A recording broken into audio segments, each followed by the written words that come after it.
Russia నుంచి భారత్కు రైలు మార్గం, హార్ముజ్కు ప్రత్యామ్నాయంగా కొత్త దారి, హిందూ మహాసముద్రానికి రైలు అనుసంధానంపై రష్యా దృష్టి అని చెప్పేసి మనం ఇక్కడ వార్త చూస్తూ ఉన్నాము.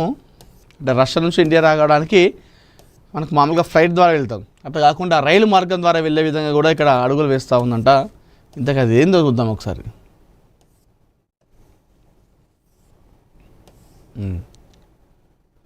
హార్ముజ్ బోస్ఫరస్ జలసంధుల్లో తలెత్తుతున్న భద్రతా రవాణా సమస్యలకు ప్రత్యామ్నాయం వెతుకుతున్న రష్యా హిందూ మహాసముద్రం వరకు రైల్వే అనుసంధానం ఏర్పాటుపై దృష్టి సారించింది.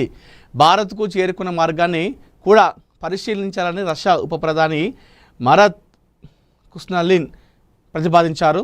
తుర్క్మెనిస్తాన్, ఇరాన్, ఆఫ్ఘనిస్తాన్, పాకిస్తాన్ మీదుగా హిందూ మహాసముద్రానికి చేరే ప్రత్యామ్నాయ మార్గాలను పరిశీలించవచ్చని ఆయన సూచించినట్లు రష్యా ప్రభుత్వ ఆధారిత వార్తా సంస్థ టాస్ వెల్లడించింది.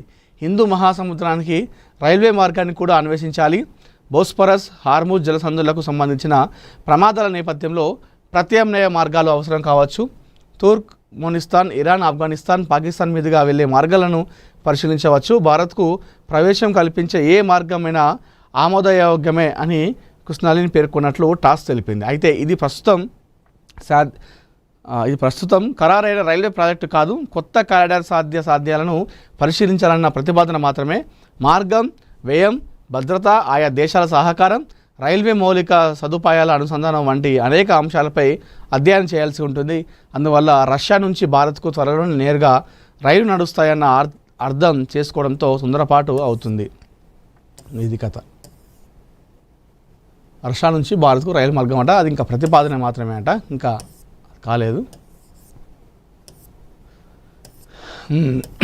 అదేవిధంగా మమతా కాన్వాయ్పై రాళ్ల దాడి, హలిసాహర్లో ఉద్రిక్తత, రాళ్ళు బురద చెప్పులతో నిరసనకారుల దాడి. వాస్తవానికి కూడా ఈ మమతా బెనర్జీ అక్కడ టీఎంసీ పార్టీ అక్కడ ఓడిపోవడం ఏందో కానీ అప్పటి నుండి మమతా బెనర్జీకి చాలా ఎదురు దెబ్బలు తగులుతూ ఉన్నాయి. ప్రస్తుతం ఆమె ఇండియా కూటమిలో ఉన్నప్పటికీ ఆమె ఓడిపోయినప్పటి నుండి వెస్ట్ బెంగాల్లో ఆ పార్టీ ప్రభుత్వాన్ని ఓడిపోయిన తర్వాత, ముఖ్యంగా ఆమె కూడా ఎమ్మెల్యే ఓడిపోయిన తర్వాత ఆమె పరిస్థితి మరీ దారుణంగా అయిపోయింది. ఆమె పార్టీలో గెలిచినటువంటి చాలామంది ఎమ్మెల్యేలు కూడా ఆమె పిలుపునిచ్చినటువంటి కార్యక్రమంలో హాజరు కావట్లేదు. చాలామంది కూడా బయటకు వెళ్ళిపోతున్నట్టుగా తెలుస్తూ ఉంది. అయితే ఈ నేపథ్యంలో నిన్న ఆమె కాన్వాయ్ పైన కొంతమంది ప్రజలు రాళ్ల దాడి చేశారు. ఆ బురద తీసుకొని ఆమె కాన్వాయ్ పైన కూడా విసరడం జరిగింది. ఇంతకీ ఏం జరిగిందో ఒకసారి చూద్దాం.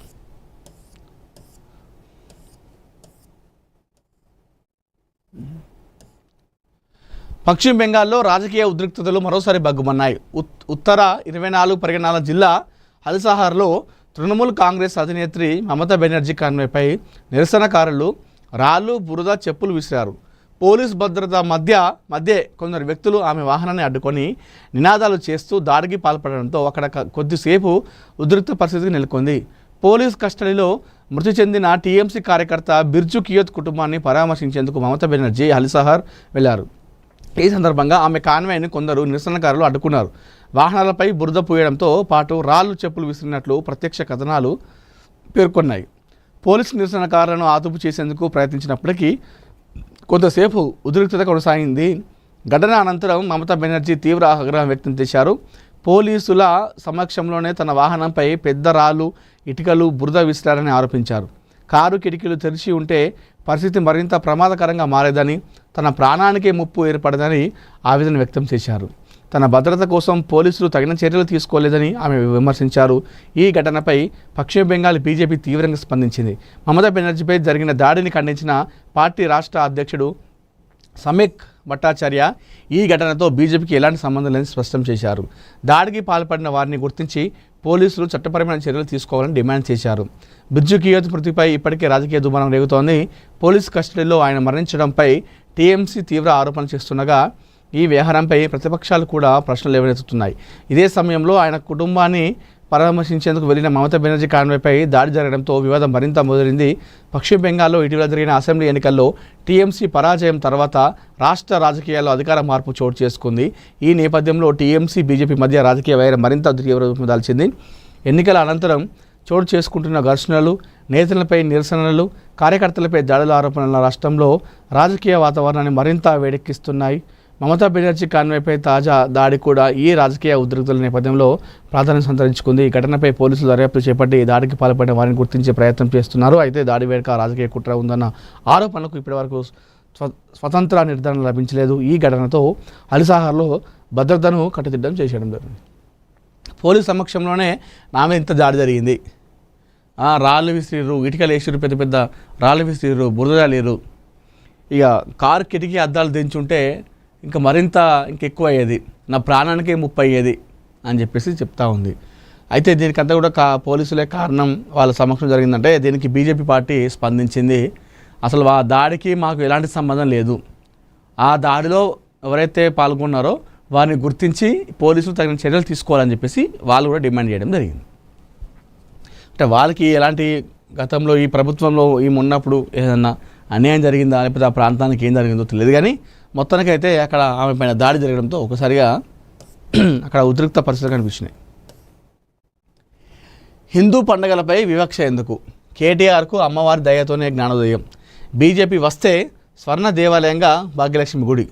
బోనాల సాక్షిగా అధికార విపక్షాలపై బండి కన్నెర్ర అని చెప్పేసి మనం ఇక్కడ వార్త వస్తూ ఉన్నాము.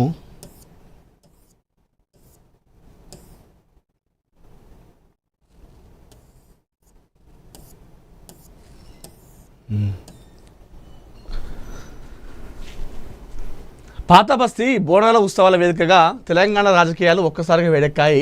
లాల్ దర్వాజా సింహవాహిని మహంకాళి అమ్మవారి బోనాల ఉత్సవాల్లో పాల్గొన్న కేంద్ర మంత్రి బీజేపీ సీనియర్ నేత బండి సంజయ్ రాష్ట్రంలోని కాంగ్రెస్ బీఆర్ఎస్ పార్టీలపై తీవ్రస్థాయిలో విరుచుకుపడ్డారు. హిందూ సమాజం దేవాలయాల పట్ల ఆ రెండు పార్టీలు కేవలం ఓటు బ్యాంకు సంతుష్టీకరణ రాజకీయాలకే పరిమితమయ్యాయని ఆయన ధ్వజమెత్తారు. హిందువుల పక్షాన వారి సమస్యల పరిష్కారం కోసం గొంతెత్తితే తనపై ఉద్దేశపూర్వకంగా మతతత్వవాది అని ముద్ర వేస్తున్నారని ఆయన తీవ్ర అసహనం వ్యక్తం చేశారు. నిధుల కేటాయింపులో పక్షపాతం. బోనాలను రాష్ట్ర పండుగగా ప్రకటించిన ప్రభుత్వాలు